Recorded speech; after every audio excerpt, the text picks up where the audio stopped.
ভবনটির জানালা দিয়ে একটি হাত বারবার বেরিয়ে আসছিল। ধোঁয়ায় আচ্ছন্ন সে জানালা দিয়ে কে একজন যেন শেষবারের মতো নিঃশ্বাস নেওয়ার আপ্রাণ চেষ্টা করেছিলেন। চিৎকার করে বলেছিলেন, আমি বেঁচে আছি, আমাকে বাঁচান। কিন্তু আগুনের লেলিহান শিখা আর কালো ধোঁয়া সে আর্তনাদকে নিস্তব্ধ করে দিল। রাজধানীর উত্তরার ১১ নম্বর সেক্টরের সেই ভয়াবহ অগ্নিকাণ্ডে শেষ হয়ে গেল পুরো একটি পরিবার। দিনটি ছিল গত শুক্রবার। মাঘের কনকনে শীতে যখন সবাই গভীর ঘুমে আচ্ছন্ন, ঠিক তখনই হঠাৎ উপরতলা থেকে বৃষ্টির মতো কাঁচ ভেঙে পড়ার শব্দ। মুহূর্তের মধ্যে আগুনের লেলিহান শেখা পুরো ভবনকে গ্রাস করে নেয়। আগুনের তাণ্ডবে পালানোর একমাত্র পথটি বন্ধ হয়ে যাওয়ায় ভেতরে আটকা পড়েন বাসিন্দারা। এই মর্মান্তিক ঘটনায় এখন পর্যন্ত ৬ থেকে ৭ জন প্রাণ হারিয়েছেন, যার মধ্যে একই পরিবারে রয়েছেন ৩ জন।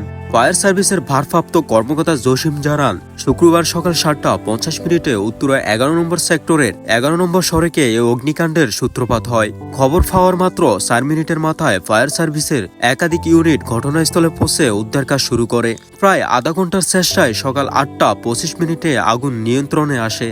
প্রাথমিক ধারণা অনুযায়ী গ্যাস সংযোগ অথবা বৈদ্যুতিক শর্ট সার্কিট থেকে এ আগুনের সূত্রপাত হতে পারে বলে জানান উত্তরা পশ্চিম থানার ওসি কাজী রফিকুল আহমেদ। যারা আজ নেই তারা জানেন না কত কষ্টে এই পৃথিবী থেকে বিদায় নিয়েছেন। সেই ছোট্ট শিশুটি হয়তো কিছু বুঝে ওঠার আগে আগুনের তাপে নিথর হয়ে গেছে। গতকাল রাতেও কত স্বপ্ন নিয়ে তারা ঘুমিয়েছিলেন। শুক্রবার ছুটির দিন হয়তো ছিল কত পরিকল্পনা, কিন্তু একটি সকাল তাদের সব স্বপ্নকে ছাই করে দিল। তারা আর কোনোদিন হাসবেন না, আর কোনোদিন নতুন স্বপ্নে জাল বুনবেন না। তাদের সব পরিকল্পনার শেষ ঠিকানা এখন ৩.৫ হাত মাটির ঘর।